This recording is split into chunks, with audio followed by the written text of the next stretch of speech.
Bienvenidos a Pino Suárez 2, domicilio del diálogo, desde esta galería de presidentes de la Suprema Corte de Justicia de la Nación. Una ocasión especial, un gran honor porque recibimos a uno de los ministros integrantes del Pleno del Tribunal Constitucional. Señor ministro José Ramón Cosío, muchas gracias por estar con nosotros en el canal judicial. Al contrario, gracias por la oportunidad. Señor ministro, pues usted es un gran jurista reconocido, doctor en Derecho, catedrático del ITAM y de otras instituciones, un jurista muy preocupado por vincular los temas de la ciencia con el derecho y de hacer un ejercicio moderno de interpretación que arroje mejores elementos para la defensa de los derechos de las personas. Premio Nacional de Ciencias y Artes 2009 en materia de humanidades, miembro de la Academia Mexicana de Ciencias, miembro de la Academia Nacional de Medicina. Es usted el primer abogado en integrar esta academia, señor ministro. Pues sí, tuve la oportunidad este año de haber sido incluido en la muy importante, muy tradicional, muy fuerte membresía de la Academia Nacional de Medicina, que por cierto este año está cumpliendo sus 150 años de existencia, y la verdad ha sido una distinción maravillosa que un gremio tan importante para todos nosotros, tan serio, tan consolidado, me haya admitido en ese claustro. Y es muy claro que esta preocupación que tiene usted por vincular ciencia y derecho arroja como uno de sus resultados que la Academia Nacional de Medicina alce la mirada a un jurista y lo integre a su grupo. Pues realmente yo creo que sí. Nosotros cuando tuvimos aquí el caso, lo recordará, del VIH-Sida, iniciamos con preguntas hacia los sectores de salud, en esa ocasión para hacer las distinciones técnicas adecuadas entre VIH y SIDA. Después le solicitamos a otras agrupaciones, a otros cuerpos, lo relacionado con ADN, con violencia intrafamiliar, con la situación psicológica de los menores. En fin, hemos estado tratando de interactuar con estas distintas asociaciones, pero todas ellas en el gremio de la medicina. A mí lo que me parece muy importante es que gracias a ese conocimiento la Suprema Corte ha podido tomar, creo yo, mejores decisiones, identificando exactamente cuál es el fenómeno respecto del cual le tiene que dar sentido normativo. Creo que esto ha sido importantísimo para que las decisiones de la Corte no solo sean valiosas en términos formales, sino materiales en cuanto constituyen a la realidad de un modo distinto. Señor ministro, y de antemano felicidades, tenemos una primicia, es usted ya miembro electo del Colegio Nacional, es un gran honor, es usted el tercer jurista que pasa a formar parte de este grupo. Está el doctor Fixamudio, el doctor Diego Valadez, ahora usted como integrante del Colegio Nacional. ¿Cómo se siente, cómo percibe usted este honor? Sin duda lo es. Mire, yo cuando estaba estudiando la carrera tuve dos grandes deseos. El primero, ser ministro de la Suprema Corte, así ministro, no presidente de la Suprema Corte, ministro de la Suprema Corte, y el segundo fue ser miembro del Colegio Nacional. Yo en aquellos años leí un artículo magnífico que se escribió respecto al doctor Chávez, y realmente me parecía aquello un lugar extraordinario que me llenaba a mí o me hubiera llenado de orgullo pertenecer. Pocos años después tuve la fortuna, y de veras lo digo así como fortuna, de conocer al doctor Fixamudio. El doctor Fixamudio fue mi profesor, yo tuve la oportunidad de ser su asistente en el Instituto de Investigaciones Jurídicas, me apoyó para hacer mi doctorado en España, igualmente participó en mi examen doctoral en Madrid, y desde entonces hemos tenido una vinculación maravillosa. Y yo de veras admiro mucho al maestro Fix, y me parecía muy importante pues tener la oportunidad algún día para imitarlo en la medida de lo posible, porque él es un personaje relevantísimo, y entre las formas de imitación hacia él, y como una manera, me parece, de rendirle pues una pleitesía, de rendirle mi admiración al maestro Fix, pues me hubiera gustado estar en el colegio. Y este año, finalmente, por una votación importante para mí, pues este muy selecto grupo de mexicanos decidió también incorporarme al Colegio Nacional. ¿Cuándo se estaría dando la recepción oficial, digamos, ya como integración, la ceremonia, señor ministro? Sí, la designación se hizo el 9 de septiembre. Yo tengo un tiempo para escribir un discurso o una ponencia, dice el reglamento del colegio, en el área de mi especialidad. Yo quiero hacer un trabajo importante que a su vez tendrá que ser contestado por uno de los integrantes del Colegio Nacional, el que el colegio designe desde luego.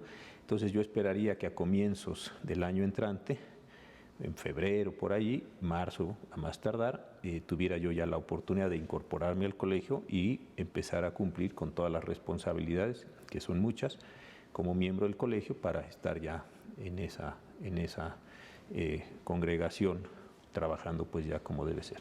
Una meta más cumplida, señor ministro, que no era sencilla, es un grupo muy eminente de mexicanos, expertos en una determinada área del conocimiento, abocados justamente a eso, a la difusión del saber, del conocimiento, como lo dice el lema del propio colegio. Sería un gran honor que el discurso de bienvenida se lo dirigiera el doctor Fix-Amudio, que en gran medida es su mentor. Sin duda, y a mí me daría un enorme gusto. Esto desde luego es una decisión que tomará el colegio, pero para mí sería muy importante que mi maestro me recibiera en el claustro. Y efectivamente es un grupo muy eminente. Si uno ve la fundación del colegio para acá, que está cumpliendo precisamente 70 años en estos días, fue un grupo muy selecto de mexicanos el que bajo el decreto del presidente Ávila Camacho se congregó para constituir el grupo fundador del colegio, y después las personas que han pasado por allí pues son muy eminentes. En el área jurídica estuvo don Antonio Carrillo Flores, don Eduardo García Maínez, el maestro García Robles, estuvo también don Antonio Gómez Robledo, el maestro Fix, Diego Valadez, y ahora yo, de forma tal que pues yo realmente me siento muy orgulloso, lo debo decir así, de estar con este grupo en la parte jurídica. Y si uno revisa el resto de las personalidades que han estado ahí y que están ahí en el resto de las disciplinas, pues sí, de verdad uno se siente pues muy comprometido a no pensar que este es un punto de llegada, sino es un nuevo punto de salida para tratar de hacer cosas, como lo dice el colegio, en términos de la construcción de conocimiento y, muy importante, de la difusión del conocimiento, en el caso mío y en la medida de mis posibilidades, de conocimiento jurídico. Pues nos honra mucho a quienes trabajamos en la Corte, señor ministro, esta distinción, que un ministro de la Corte sea miembro del Colegio Nacional, y es un honor compartido incluso por el ministro presidente. Muchísimas gracias. Señor ministro, hay un tema en el que usted siempre se ha mostrado interesante, que es la educación, y se le da natural por su vocación de catedrático, lo sigue haciendo, sigue dando clases, siempre intenta usted hacer sentencias pedagógicas, mejorar la redacción, por ejemplo, de cómo escribe un abogado, cómo desarrolla su decisión un juez, la pedagogía, el tema de la educación. ¿Lo percibe usted como el tema prioritario en este momento para el país? Es un discurso llevado y traído históricamente. Pareciera que siempre volvemos al mismo lugar, como decir, bueno, lo que necesita México es educación y combatir la pobreza, pero pareciera que una piedra mueve a la otra. El tema de la educación, ¿qué vislumbra usted en el escenario nacional, en la voluntad política del gobierno federal, en el desarrollo de las instituciones públicas como la Universidad Nacional, para que México salga de su postración en materia de educación? Yo sí veo un esfuerzo enorme en términos de hacer la reforma constitucional, la legislación correspondiente y, sobre todo, y aquí va a ser donde se va a dar el problema mayor, iniciar las prácticas cotidianas, porque lo hemos visto y es un lugar común, aunque a veces no se acaba de entender, o debiera ser esto mejor entendido, que la transformación de las normas no produce por sí mismo la transformación de la realidad. Con lo que nos enfrentamos comúnmente son con prácticas y malas prácticas. Las personas siguen haciendo, con ley o sin ley, y esto es una tristeza, pero así es, y no solo en México, en muchos países del mundo, lo mismo que seguían haciendo, como que si no se enteraran de que hubo un cambio normativo. Y esto me parece que es el tema central. Ahora, en la parte educativa, lo que yo vislumbro es que sí necesitamos entender el enorme cambio que se ha dado en el mundo, no solo en México. Yo sigo dando clase, como usted lo decía, en el ITAM, y a mí me llama muchísimo la atención que uno está dando clase los alumnos tengan la posibilidad de acceder a una enorme cantidad de información con la tableta, con el iPhone, con la computadora, en fin, con lo que cada quien tenga, y disponer en tiempo real, como se dice, de una gran cantidad de información. Entonces, el profesor no puede ser simplemente, y no debiera ser, un generador o un transmisor solo de información. Este me parece que es un asunto muy básico, porque también tenemos que reflexionar seriamente sobre eso. ¿Por qué? Porque los chicos con estos distintos instrumentos pueden tener tanta o más información en tiempo real que el profesor. Entonces, el papel del profesor no puede ser, como era en otras épocas, el transmisor de información. El profesor tiene que, y aquí está mi punto, ser un generador de formas para que los alumnos sepan qué información colocar en qué lugar y poder hacer operaciones mentales con esa información. Este me parece que es la mayor diferencia que se ha dado. Yo esto lo vengo percibiendo como profesor desde hace unos 6, 7 años. Entiendo que el ITAM es una institución educativa con unas muy peculiares y muy importantes condiciones de conocimiento, por el nivel socioeconómico de los alumnos, por el número de personas becadas, por el acceso a recursos tecnológicos, etc. Pero sí creo que este es un asunto central. Si simplemente vamos a tener como sistema educativo la transmisión pura de conocimiento, la información hacia los alumnos, me parece que vamos a fracasar. Los alumnos tienen que aprender a utilizar la información y hacer operaciones con esa información, sabiendo en qué distintos lugares colocarla. Este me parece que es un cambio central. Yo supongo, porque yo no dialogo con ellos, pero yo supongo que las autoridades educativas del país lo habrán percibido y estarán encaminando los esfuerzos hacia el lado. Si no es así y simplemente lo pongo en una condición hipotética, pues muy mal estarían haciendo, porque, insisto, es otra la manera en la que los chicos hoy en día se informan. Sí, ministro, ¿por qué el tema de la educación, que es un tema noble y que en otras naciones genera consensos automáticamente, por qué aquí polariza a factores de poder? ¿Por qué vemos tanto encono? ¿Por qué hay una situación tan a veces complicada de resolver para ver cómo se le hace y mejorar en este sentido? Yo creo que lo que sucedió en el país es que el sector educativo se utilizó durante muchísimos años de manera clientelar. Este me parece que es el asunto, sobre todo con el uso de los sindicatos o del sindicato y con el uso de las normales, etcétera. Ahí había una masa clientelar importantísima en términos de voto, en términos de presión social, en términos de movilidad social, y cambian las condiciones del país democráticamente y esa masa de clientelar adquiere autonomía. Hoy en día no se puede decir que las dos grandes organizaciones sindicales estén vinculadas estricta y rigurosamente con uno de los partidos políticos o con uno de las clases dirigentes del país. Tienen su propia autonomía. Y como grupo clientelar, no lo justifico, simplemente lo explico, tienen sus propios objetivos, tienen sus propias reflexiones, tienen sus distintas formas de obtener prebendas o seguirlas manteniendo, etcétera. Entonces, lo que tenemos que discutir es con un grupo que durante muchos años fue formado para realizar ese tipo de cosas, para que estuvieran en la posibilidad de demandar y obtener una enorme cantidad de prebendas, y cuando llega la democracia es un grupo que, ante la falta de una estructura como la que se venía dando, pues adquiere autonomía. Y alguien que está en una condición de autonomía, pues tiene sus propios objetivos y juega para satisfacer sus propios objetivos, no los objetivos que uno supondría. Y yo coincido con usted de los buenos objetivos de la educación nacional. Yo creo que este es el problema que estamos viviendo. Esta dificultad, para terminar con este tema, ¿usted considera que ha ampliado más la brecha entre la educación pública y la educación privada en nuestro país? Yo creo que sí, sin decir que toda la educación privada en el país es buena, porque hay después también una enorme cantidad de problemas. Se le da aquí, por ejemplo, en términos de educación superior, un REBOE prácticamente a quien lo solicita con mínimos controles de calidad educativa, pero yo creo que sí ha ampliado en alguna medida la diferencia.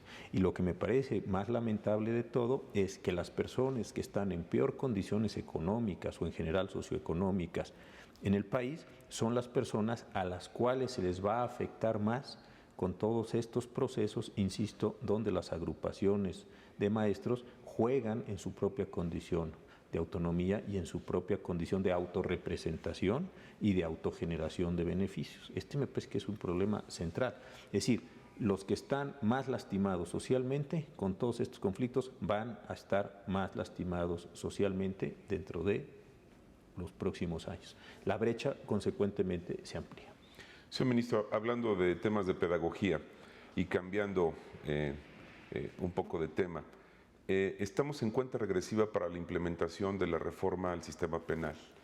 Usted en diversos foros ha externado su preocupación por pues, la falta de actividad, la falta de aprendizaje que existe para el cambio de sistema, no solamente en el Poder Judicial de la Federación, sino en escuelas, en facultades, en el sector del litigio, de los abogados, de las barras y colegios. Tenemos el tiempo encima prácticamente.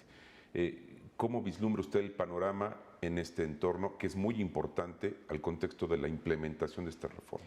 El 8 de octubre de este 2013 se hizo una nueva reforma constitucional, esta vez para darle atribuciones al Congreso de la Unión a fin de emitir una legislación procesal penal única. El Código Federal o el Código Nacional será ahora de procedimientos penales. Todas las autoridades del país tendrán que comportarse con esa legislación. Lo que además resulta muy interesante es que se puso como fecha de entrada para esta reforma el mes de junio del 2016. Es decir, el Congreso de la Unión está reiterando que en junio del 2016 todo el país tendrá que haber migrado, por decirlo de esta forma, hacia el sistema acusatorio. Entonces, quienes están esperando una especie de huida o una especie de prórroga, yo creo que se siguen equivocando, porque a mí me parece que hay muchas personas que no lo dicen, que por un lado aplauden claramente la reforma y por otro lado la están saboteando de muy distintas maneras, conscientes unos, inconscientes otros, en el sentido de no hagamos nada porque al final de cuentas llegaremos al 2016 y como hay muy poco hecho, seguramente en un acto de responsabilidad vamos a jugar al default. Yo eso creo que cada vez se va acreditando más que no va a suceder, en fin, pero ese es un primer elemento, creo que para tener los marcos de la cancha para entender. En segundo lugar, sí coincido absolutamente con usted que es un enorme problema. ¿Por qué? Porque las personas siguen creyendo que es un cambio de legislación, que el día que haya un código penal único o un código de procedimientos único, esto se transforma. Y la verdad es que esto es una ilusión bastante infantil. Lo que yo observo, y me parece que es una experiencia humana cotidiana, es que los cambios por decreto no surten ningún efecto. Esto tiene que internalizarse, esto tiene que llevarse a cabo en las prácticas. Son muchísimas las cosas que hay que cambiar para poderle dar sustento a los juicios orales. Ahora, si los juicios orales no funcionan y no están listos en 2016, a mí me parece que quien va a sufrir las mayores consecuencias de esto es desde luego la población, pero en términos institucionales, en términos de Estado, las va a sufrir el Poder Judicial de la Federación, por una razón que me parece simplísima. Parte esencial de la reforma es el principio de presunción de inocencia. Si a nosotros como jueces de amparo no se nos acredita clara, contundente, abierta, decididamente la comisión de un delito y la responsabilidad de una persona por el principio de presunción de inocencia, vamos a tener que liberar a esas personas que estuvieron sometidas a un proceso. Muy bien, una sociedad crecientemente irritada como la nuestra, donde los márgenes de la delincuencia o los datos de la delincuencia no bajan, se mantienen en el mejor de los casos, pero no bajan y no bajan considerablemente, nos va a reclamar por qué estamos soltando a tantas personas. Y cuando nosotros contestemos que es por el principio de presunción de inocencia, yo creo que va a ser una explicación muy poco satisfactoria para una sociedad, ya no sé si enardecida o al menos muy molesta. Yo creo que nosotros como Poder Judicial de la Federación debiéramos hacer más y más y más esfuerzos y constituirnos en los líderes nacionales, no solo por una responsabilidad constitucional, que desde luego eso es lo primero, sino por un interés personal o un interés institucional de preservación de las instituciones. Ese es mi punto de vista.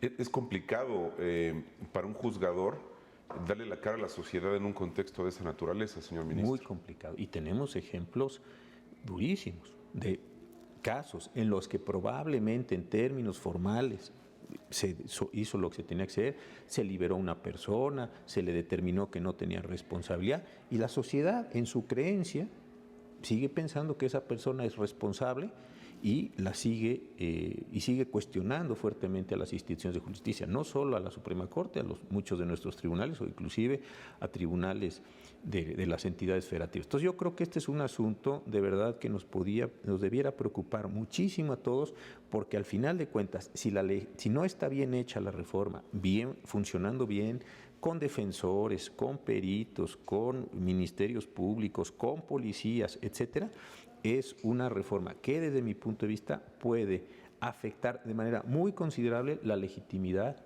del Poder Judicial de la Federación y de los poderes judiciales de los estados. ¿Usted considera que nuestros jueces federales ya están preparándose o viven un sistema de preparación adecuado para llegar a este puerto? Yo creo que sí se están haciendo esfuerzos en el Poder Judicial, al igual que en muchos estados, pero a mí me parece que es un error considerar que esta es una reforma de jueces. Esta es una reforma de policías. Los policías tienen que saber cómo llegar a una escena del crimen, como se dice, cómo identificarla, cómo levantarla, cómo construir adecuadamente toda la evidencia para después ponerla a disposición de un fiscal. Un cambio de cultura radical. Ese es el punto, ese es el punto. Esos policías tienen que estar apoyados en peritos. Los peritos y los policías tienen que apoyar al fiscal, el fiscal se tiene que apoyar en estos dos cuerpos. Es decir, es un cambio enorme y al mismo tiempo los abogados tendrían que estar también preparándose. Cualquier abogado que hoy tenga o persona que esté estudiando derecho o sea abogado más de 20 años para arriba, es una persona que va a tener que trabajar en el sistema penal nuevo.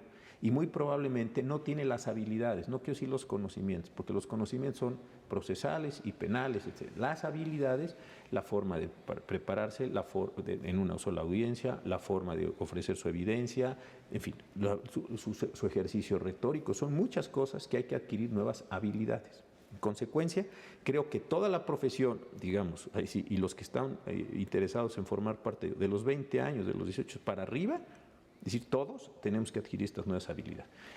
Entonces, sí es una reforma que afecta enormemente a los jueces, pero abajo, a la profesión, a los fiscales, a los peritos, a los policías, los litigantes, todos nos tenemos que hacer ese cambio. Y usted lo dice muy bien, es un enorme cambio cultural y creo que no lo hemos percibido como eso, como cambio cultural. Otra vez, basta que cambie la norma, basta que haya un código único de procedimientos penales para que la realidad, por alguna condición milagrosa, se transforme. Yo creo que aquí hay un pensamiento mágico, sumamente infantil, de que algo va a pasar para que esto se transforme, cuando la responsabilidad está en nosotros de prepararnos, capacitarnos, transformar y empujar al resto de las instituciones que no se ven muy comprometidas, francamente, con el esfuerzo para que logren esas transformaciones tan sustanciales. Señor ministro, hace unos días la Corte Interamericana de Derechos Humanos celebró un periodo extraordinario de sesiones, el 48º, en la Ciudad de México.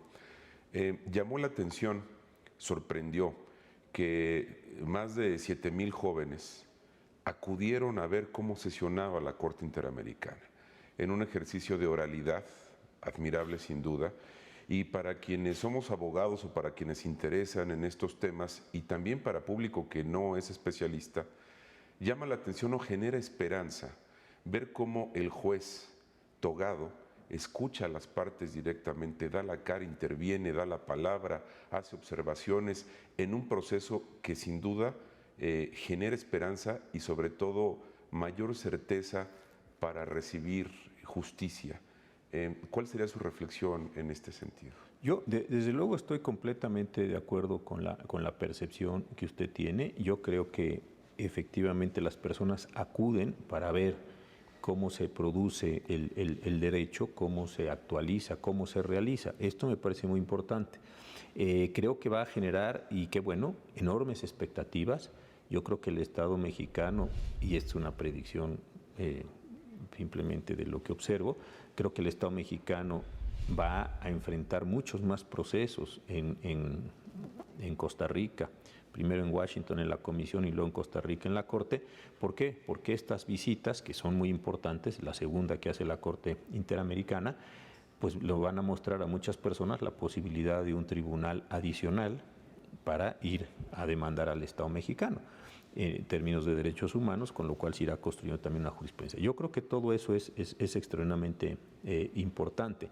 Y lo que demuestra el hecho, no creo que simplemente sea decir, hubo 8,000 solicitudes, hizo en un gran espacio, el espacio magnífico de la biblioteca en la Ciudadela. Creo que lo importante es entender que como órganos de justicia tenemos que acercarnos a eso. Nosotros tuvimos unos ejercicios muy interesantes cuando recibimos a todo el sector, digamos, tributario en la discusión de algunos impuestos con el asunto de la interrupción del embarazo en las audiencias públicas. Alguna vez que vino un grupo de expertos a explicarnos y a mostrarnos cuáles eran las características de la banda y del espectro radioeléctrico en asuntos de telecomunicación.